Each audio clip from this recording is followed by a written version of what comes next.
Legenda Nusantara. Pertarungan maha dahsyat Pangeran Purbaya, Sang Banteng Mataram, bagian 3. Di atas kuda, Pangeran Purbaya sesekali memacu kudanya. Pandangan matanya begitu tajam melihat ke depan. Bahkan ketika kudanya berlari melintasi ladang bersama belukar, tubuhnya seolah terbang di atas alang-alang, menyelinap di antara pepohonan yang dilewatinya. Di belakangnya, beberapa prajurit beriring mengikuti meninggalkan makam itu, bergerak ke arah selatan langsung menuju ke hutan jati. Sejauh mata memandang ke selatan, hanya beberapa kilometer dari sekitar pantai Cilincing, yang terlihat hanyalah pohon belaka, pohon belukar yang nampak diam seperti tak bergerak sama sekali. Tapi setelah dilihat dari jarak yang sedikit lebih dekat, ada kalanya pepohonan itu bergerak, hidup seperti lautan daun. Itulah hutan jati Pemalang yang hendak dituju.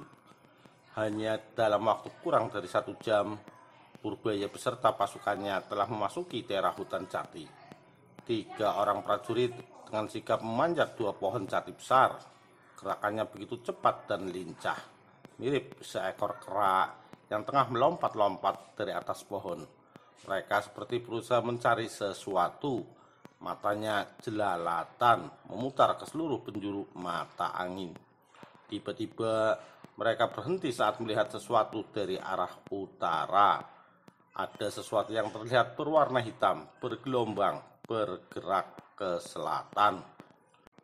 Setelah beberapa saat terus dipelototi dengan sesekali salah satu telapak tangannya diletakkan di atas kedua matanya, ternyata gerombolan warna hitam itu adalah sebuah pasukan kerajaan yang sebagian nampak menunggang kuda berbulu kehitaman. Setelah benar-benar yakin apa yang dilihatnya, salah seorang prajurit memberi aba-aba dengan bersiul, dan tangan kirinya memberi isyarat kepada kedua prajurit lain untuk turun. Mereka telah datang, Kanjeng Pangeran. Laporannya dengan sedikit terburu-buru, dengan kedua telapak tangan menyembah di atas kepala. Kaki kirinya bersila untuk menyanggap pantatnya, sementara kaki kanannya hanya ditekuk sekedar untuk menopang jongkokan badannya. Baik, semua mundur ke belakang, bersiaga di tempat-tempat yang strategis. Tidak usah menunjukkan sikap yang reaktif. Tunjukkan kepada mereka bahwa kalian tidak hero dengan kedatangan mereka. Kita lihat saja apa maunya, tegasnya dengan suara yang lantang memberi perintah. Seketika itu, bala pasukan Purbaya dengan gerakan serempak langsung menyebar ke belakangnya. Beberapa puluh orang lainnya membagi dengan sendirinya ke bagian kanan dan kiri, membujur ke depan seperti sedang membentuk pasukan sayap. Beberapa orang bahkan nampak mengambil posisi menjauh di seluruh lini sejauh 50-an meter. Mereka sepertinya sudah tahu apa yang menjadi kehendak sang pangeran. Di sisi bagian kanan dan kiri, masing-masing hanya nampak 5 orang.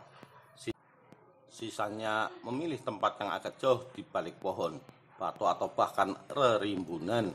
Demikian halnya yang berada di belakang. Hanya beberapa orang saja yang menampakkan diri. Semuanya bersikap biasa. Ada yang berdiri, ada yang duduk, ada pula yang mengurus kuda. Semua seperti tidak ingin menunjukkan sikap kesiapsiagaan sebuah pasukan. Tak lama berselang, terdengar suara salam khas Sunda. Sampurasun, Assalamualaikum, ucap salah seorang dari mereka. Tak jelas siapa yang mengatakan, tapi suara itu datang dari sebuah pasukan Kesultanan Cirebon. Waalaikumsalam, jawab sang Pangeran Purbaya dengan cepat, diikuti beberapa orang prajurit yang berada di sebelahnya. Ia langsung berdiri dan mengulurkan tangannya untuk menjabat tangan. Sesaat setelah pria berkuda warna hitam itu turun dari kudanya dan berjalan menghampiri Purbaya. Pangeran Purbaya, tanya pria itu, yang kalau dilihat dari pakaiannya bisa dipastikan dialah pemimpinnya. Pasingsingan, tugas Pangeran Purbaya balik bertanya. Keduanya belum pernah bertemu, tapi mereka sudah saling dengar dan mengenal namanya.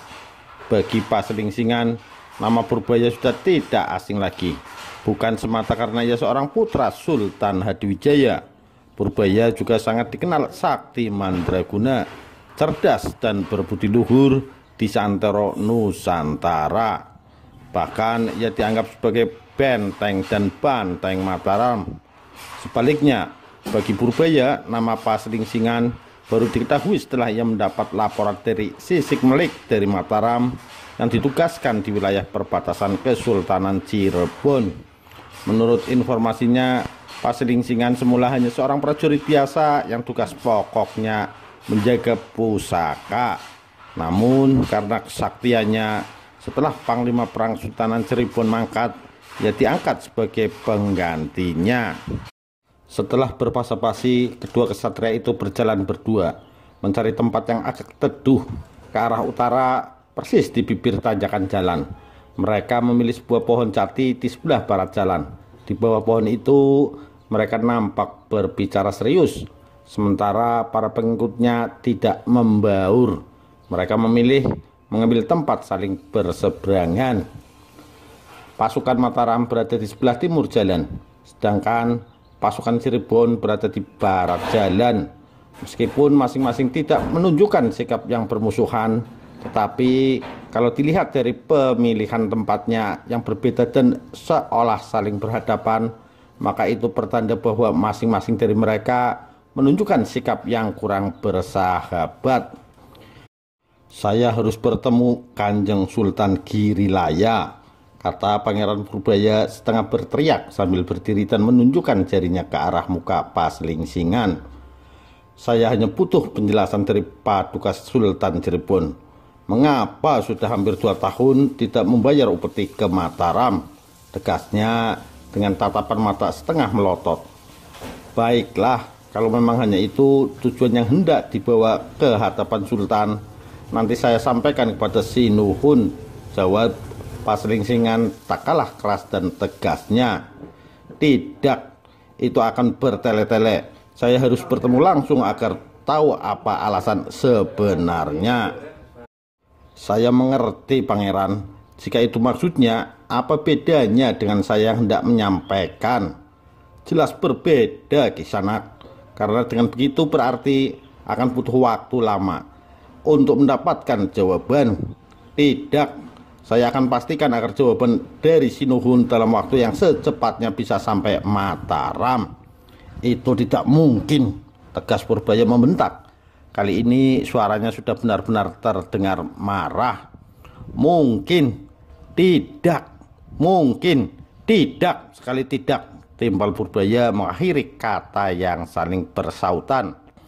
"Atau Pangeran punya rencana lain? Maksud Kisanak, Pangeran mau menyerbu wilayah kesultanan kami?" "Tidak, itu bukan titah Paduka. Saya hanya diutus untuk menanyakan upeti," jawab Purbaya agak sedikit merendahkan suara. "Kalau benar begitu, maka cukup lewat saya." Diam sesaat. Pasingsingan melanjutkan, "Saya minta Pangeran kembali saja ke Mataram," pinta Pasingsingan sambil menunjukkan jari ke arah timur. Mendengar ucapan Pasingsingan yang bernada mengusir, Pangeran Purbaya nampak tersinggung. Dengan senyum sinis, ia mendekati Pasingsingan lebih dekat, hanya berjarak sekitar sedepat tangan. Dengan jari menuding ke arah dada Pasingsingan, Purbaya menegaskan sikapnya. "Jangan coba-coba menghalangi kami, camkan itu." Perdebatan itu terus berlangsung. Sesekali mereka saling membentak, saling tunjuk, saling pelotot. Namun tak jarang juga terdengar suara terkekeh, seperti suara tertawa yang sinis. Sudah beberapa jam perdebatan mereka tak berujung pangkal.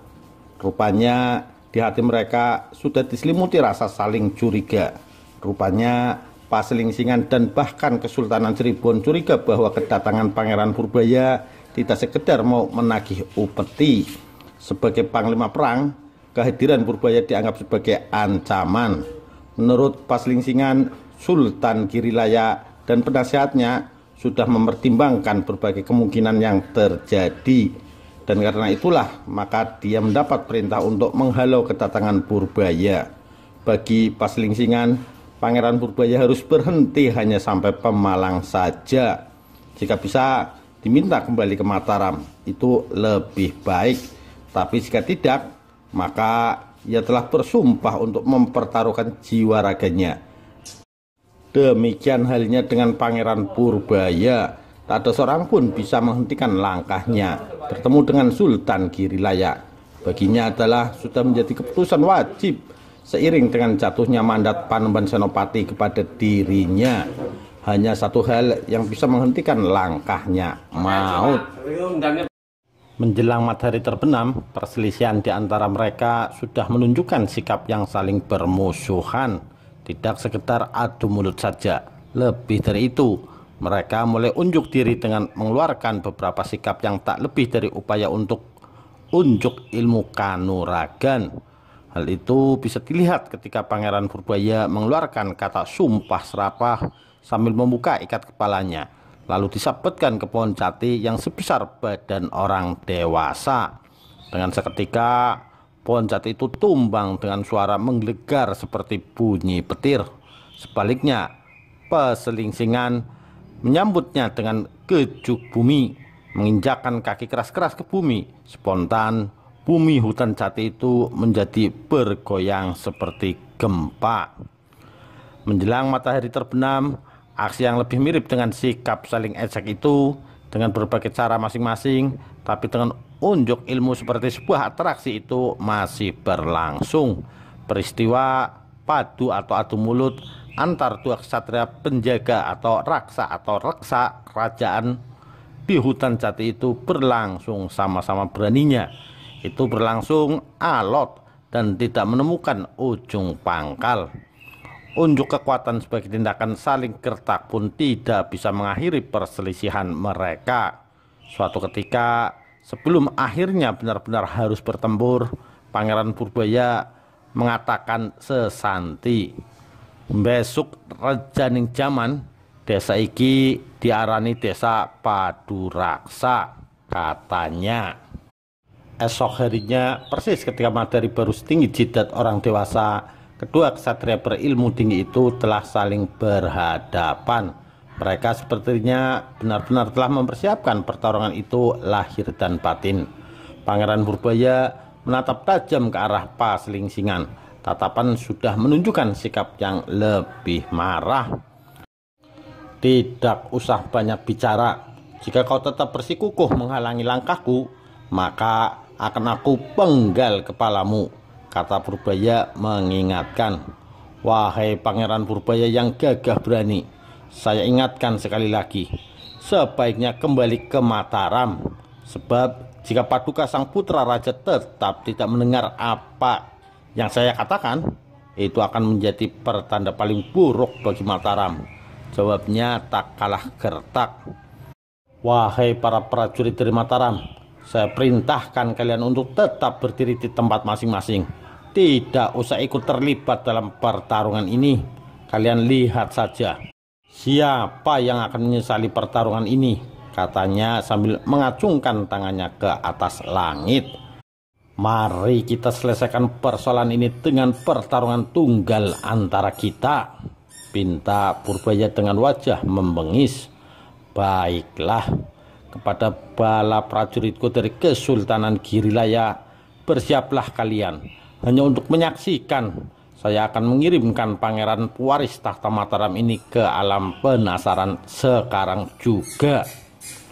Kalian semua berhenti sejenak, tidak usah ikut campur," kata Paslingsingan balik mengumbar tantangan sambil menata kakinya dalam sebuah kuda-kuda yang kuat. Tangan kirinya menyilang di dada, dengan telapak tangan membuka menghadap ke atas, sementara tangan kanannya menyilang ke atas. Tapak tangannya membuka ke atas, dengan jempol ditekuk sambil terpejam, bibirnya bergerak membaca mantra.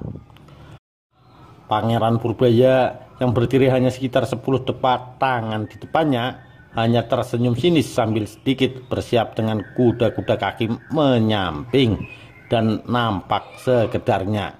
Dengan sikapnya, ia sengaja memancing emosi lawannya.